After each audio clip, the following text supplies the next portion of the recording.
आदरणीय मुख्यमंत्री महोदय के करकमलों से हुआ। जोरदार तालियों से आइए हम भी सहभागी बने। लगातार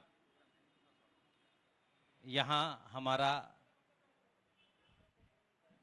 इसके बाद बैटरी स्वैपिंग स्टेशन कुल मिलाकर अगर दिल्ली में हम बात करें, आज 53 लो कॉस्ट चार्जिंग स्टेशन हो जाएंगे। 42 नए ईवी चार्जिंग स्टेशंस का उद्घाटन आज हो रहा है और साइमल्टेनियसली 42 जगह पर इसे इसी तरह लाइव दिखाया जा रहा है। ये बैटरी स्वैपिंग स्टेशन 1 मिनट से कम का समय लगेगा और आपकी गाड़ी एक बार फिर चार्ज अपने आगे की यात्रा के लिए। तो यहां से एक नया अध्याय दिल्ली में अगर देखें तो भारत का सबसे बड़ा सर्विस चार्जिंग नेटवर्क बन रहा है और लगभग 3 रुपए जैसी सस्ती आप कह सकते हैं चार्ज लगेंगे यहां स्वैपिंग स्टेशन से। अब मंच पे मौजूद दिल्ली की शिक्षा मंत्री, पावर मिनिस्टर आतिशी जी, हमारे पावर सेक्रेटरी शुरवीर सिंह जी, इस क्षेत्र के लोकल एमएलए अखिलेश त्रिपाठी जी, हमारे लोकल काउंसलर्स, यहाँ पे आए हुए डीटीएल के सभी अधिकारीगण, डीएमआरसी के सभी अधिकारीगण और आए हुए सभी भाइयों बहनों माताओं बुजुर्गों, आप सब लोगों को मेरा नमस्कार, सबको मेरा प्रणाम। आज 42 नए चार्जिंग स्टेशंस और बनाए जा रहे हैं, चालू किए जा रहे हैं। 11 अभी कुछ महीने पहले चालू किए गए थे डीटीएल की तरफ से, तो ये टोटल 53 हुए। इसके साथ ही जो इलेक्ट्रिक व्हीकल पॉलिसी दिल्ली के अंदर बनाई गई थी वो काफ़ी तेज़ी से आगे बढ़ रही है। हम जानते हैं कि दिल्ली के अंदर पोल्यूशन को लेके काफ़ी समस्या रहती है। जब से हमारी सरकार आई है, कई क्षेत्रों में, शिक्षा में, स्वास्थ्य में, बिजली में, पानी में, कई क्षेत्रों में काफ़ी विकास हुआ। लेकिन एक क्षेत्र ऐसा था पोल्यूशन, जिसका समाधान करना बड़ा मुश्किल था। हवा में पोल्यूशन बहुत ज़्यादा था। जितने भी लोग मिलते थे वो कहते थे जी इसका भी कुछ करो, इसका भी कुछ करो। लेकिन मुझे कहते हुए बड़ी खुशी है कि पिछले 8 साल के अंदर पोल्यूशन के क्षेत्र में भी आपकी सरकार ने दिल्ली के 2 करोड़ लोगों के साथ मिलके जो जो कदम उठाए, अब वो कदम अपने फल देने लगे हैं। ये मैं नहीं कह रहा, डेटा बताता है कि 2014 में जो पोल्यूशन का लेवल था दिल्ली के अंदर हवा में, PM10 और PM2.5, वो 30% कम हो गया है दिल्ली के अंदर। पहले दिल्ली में साल में ऐसे दिन जबकि सीवियर कैटेगरी का पोल्यूशन होता था, बहुत भारी पोल्यूशन होता था, 400 के ऊपर चला जाता था। ऐसे दिन अब गिने चुने रह गए हैं पूरे साल के अंदर। पहले कई होते थे, कई दिन सीवियर कैटेगरी का होता था, वैसे बहुत कम दिन रह गए हैं जबकि पोल्यूशन ज़्यादा होता है। अमूमन पूरे साल अब काफ़ी हवा की क्वालिटी काफ़ी अच्छी रहने लगी है। इसके लिए कई कदम उठाए गए। उसी दिशा में ये इलेक्ट्रिक व्हीकल्स को बढ़ावा देने का जो पूरा सिलसिला है ये चालू हुआ। 2 कारण है, एक तो कि इससे पोल्यूशन कम होगा और एक ये कि आने वाले समय में जो भविष्य है वो भविष्य पेट्रोल, डीजल, सीएनजी का नहीं है। वो भविष्य अब आने वाले समय में इलेक्ट्रिक व्हीकल्स का भविष्य है। तो हमने अगस्त 2020 में अपनी इलेक्ट्रिक व्हीकल पॉलिसी सबसे पहले बनाई थी। उस वक्त हमने टारगेट रखा था कि 2025 तक कम से कम जितने भी व्हीकल पूरी दिल्ली में नए खरीदे जाते हैं उसमें से 1/4 यानी कि 25% व्हीकल इलेक्ट्रिक व्हीकल होने चाहिए। 2020 में पॉलिसी बनाई थी, 5 साल का हमारा टारगेट था। आज मुझे कहते हुए खुशी हो रही है कि ऑलरेडी हम लोग 13% दिल्ली के अंदर अब जो नए व्हीकल खरीदे जा रहे हैं उसमें से 13% व्हीकल जो हैं वो इलेक्ट्रिक व्हीकल्स खरीदे जा रहे हैं।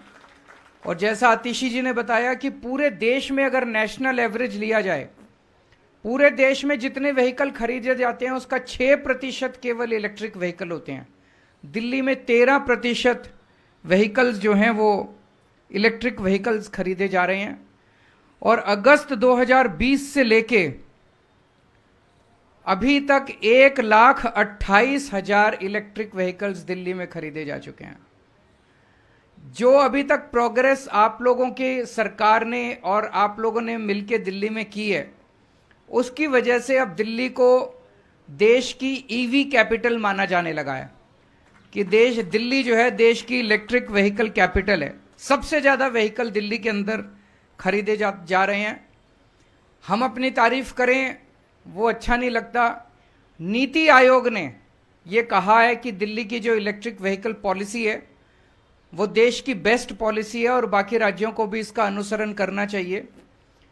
और देश की नहीं, दुनिया के अंदर अब ये जितनी बेस्ट पॉलिसीज हैं उनके साथ दिल्ली की पॉलिसी कंपेयर कर रही है। कैलिफोर्निया ले लीजिए, न्यूयॉर्क ले लीजिए, जितनी बेस्ट पॉलिसीज हैं उनके साथ ये कंपेयर करती है। मैं समझता हूं कि 3 एलिमेंट्स इसमें, 4 एलिमेंट्स इसमें सबसे ज्यादा हैं जिन्होंने सबसे ज्यादा इसको ईवी पॉलिसी को बढ़ाने में कंट्रीब्यूट किया है। एक तो है कि सब्सिडी। आप नया व्हीकल खरीदते हैं, इलेक्ट्रिक व्हीकल थोड़े से ज़्यादा महंगे हैं, नॉर्मल व्हीकल खरीदोगे उससे थोड़ा ज़्यादा महंगा इलेक्ट्रिक व्हीकल है, तो सरकार उस पर सब्सिडी देती है ताकि उसको आप खरीद सको। तो सब्सिडी एक कारण है जिसकी वजह से इलेक्ट्रिक व्हीकल की बिक्री ज़्यादा हो रही है। दूसरा है चार्जिंग स्टेशन। दिल्ली में जगह जगह चारों तरफ हम लोगों ने चार्जिंग स्टेशन बना दिए, क्योंकि जब भी कोई नया व्हीकल खरीदता है, बिजली वाला इलेक्ट्रिक व्हीकल, उसको ये होता है यार मैं चार्जिंग कहाँ करूँगा। घर से निकला 3-4 किलोमीटर पे जाके मान लो कि डिस्चार्ज हो गया, तो मैं चार्जिंग कहाँ करूँगा। तो अगर चार्जिंग स्टेशंस का एडिक्वेट नेटवर्क नहीं बनेगा तब तक सक्सेसफुल नहीं हो सकती पॉलिसी। तो जितनी तेजी के साथ दिल्ली के अंदर नए नए चार्जिंग स्टेशंस बनाए जा रहे हैं उसने काफ़ी कंट्रीब्यूट किया है। तीसरा है रेट। जैसा भी आतिशी जी ने बताया, मैं भी इस पे थोड़ी चर्चा करूंगा कि जिस रेट पे 7 पैसे प्रति किलोमीटर का खर्चा आता है, अगर आप एक स्कूटर, इलेक्ट्रिक व्हीकल स्कूटर चलाते हो तो इलेक्ट्रिक व्हीकल स्कूटर चलाने में पेट्रोल से अगर स्कूटर चलता है तो 1.25 रुपए प्रति किलोमीटर का खर्चा आता है, और अगर आप इलेक्ट्रिक व्हीकल से चलाते हो तो 7 पैसे प्रति किलोमीटर का खर्चा आता है। कोई कंपैरिजन ही नहीं है। ऐसे है जैसे कि फ्री में ही, बिजली वाला तो फ्री में ही चल रहा है। 3 व्हीलर, अगर आप 3 व्हीलर सीएनजी का 3 व्हीलर चलाते हो तो लगभग 2 रुपए 60 पैसे प्रति किलोमीटर का खर्चा आता है, और अगर आप सीएनजी से चलाते हो तो 9 पैसे प्रति किलोमीटर का खर्चा, सॉरी इससे इलेक्ट्रिक से चलाते हो तो 9 पैसे प्रति किलोमीटर का खर्चा आता है। आप अपनी कार अगर पेट्रोल से चलाते हो तो 7 रुपए प्रति किलोमीटर का खर्चा आता है, और अगर आप अपनी कार, इलेक्ट्रिक व्हीकल कार है, तो 36 पैसे प्रति किलोमीटर का खर्चा आता है। तो इसके बाद सारे जने जाके अब अपनी अपनी गाड़ियां बेच देना और इलेक्ट्रिक व्हीकल खरीद लेना। और चौथा सबसे बड़ा कारण है कि दिल्ली के लोगों ने बड़ा साथ दिया। लोगों ने जिस तरह से दोनों हाथों से इसको लैपअप किया है, पॉलिसी को इतनी तेजी के साथ बढ़ के, एक तरह से धीरे धीरे इलेक्ट्रिक व्हीकल जो है ये जन आंदोलन बनता जा रहा है। अब जितने भी लोग नए व्हीकल्स खरीदते हैं, मैक्सिमम लोग अब इसी को प्रेफर करते हैं। ये पॉलिसी देश में बेस्ट कैसी है? सबसे ज्यादा चार्जिंग स्टेशन आपके दिल्ली में है, सबसे ज्यादा पूरे देश भर में। पूरे देश में जितने चार्जिंग स्टेशन हैं उसमें से 1/3 चार्जिंग स्टेशन दिल्ली में है। सारे देश के चार्जिंग स्टेशन मिला लो, उसमें से 1/3 चार्जिंग स्टेशन दिल्ली में है। दिल्ली में 4,646 चार्जिंग पॉइंट हैं, 250 बैटरी स्वैपिंग स्टेशंस हैं। इसमें आरडब्ल्यूएस ने, प्राइवेट लोगों ने, प्राइवेट इंडिविजुअल्स ने, बिजनेसमैन ने, डीटीएल ने, सरकार ने, सब लोगों ने हिस्सा लिया। आरडब्ल्यूएस ने अपने चार्जिंग स्टेशन बना रखे हैं, बहुत सारे बिजनेसमैन ने चार्जिंग स्टेशन बनाए हैं, प्राइवेट इंडिविजुअल। और ये पीपीपी मॉडल जो ट्रांसपोर्ट डिपार्टमेंट, पावर डिपार्टमेंट और दिल्ली डायलॉग कमीशन ने मिलकर ये जो पीपीपी मॉडल तैयार किया है, ये मॉडल अपने आप में एक बहुत बेहतरीन मॉडल है। पूरे देश में जितने भी बिजली के व्हीकल हैं, वो जितनी बिजली खपत करते हैं, बिजली कंज्यूम करते हैं, उसका 55% बिजली दिल्ली के अंदर कंज्यूम होती है। समझे? देश में जितने भी बिजली के व्हीकल हैं, स्कूटर हैं, गाड़ियां हैं, बसें हैं, जितने भी बिजली के व्हीकल्स हैं, वो जितनी बिजली कंज्यूम करते हैं उसमें से 55% बिजली दिल्ली में कंज्यूम होती है। इसका मतलब आधे से ज्यादा, पूरे देश का आधे से ज्यादा इलेक्ट्रिक व्हीकल दिल्ली के अंदर चल रहा है। और जैसा मैंने बताया, सबसे लोएस्ट रेट्स दिल्ली के अंदर हैं।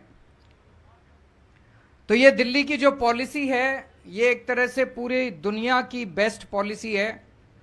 एक एक करके दिल्ली का हर क्षेत्र के अंदर नाम हो रहा है।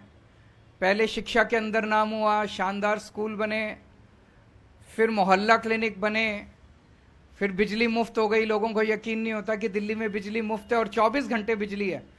आप पड़ोस में चले जाओ, नोएडा में पावर कट लग रहे हैं, गुड़गांव में पावर कट लग रहे हैं, फरीदाबाद में पावर कट लग रहे हैं, उत्तर प्रदेश में, हरियाणा में, चारों तरफ से खबरें आ रही हैं। दिल्ली में पावर कट नहीं लग रहे, दिल्ली में 24 घंटे बिजली आती है और मुफ्त बिजली आती है। सो आप सब लोगों का सहयोग, इसके लिए बहुत बहुत शुक्रिया। और मैं अपने सभी डिपार्टमेंट्स को, सभी ऑफिसर्स को, सभी कर्मचारियों को बहुत बहुत बधाई देता हूं इतना शानदार काम करने के लिए। बहुत बहुत शुक्रिया।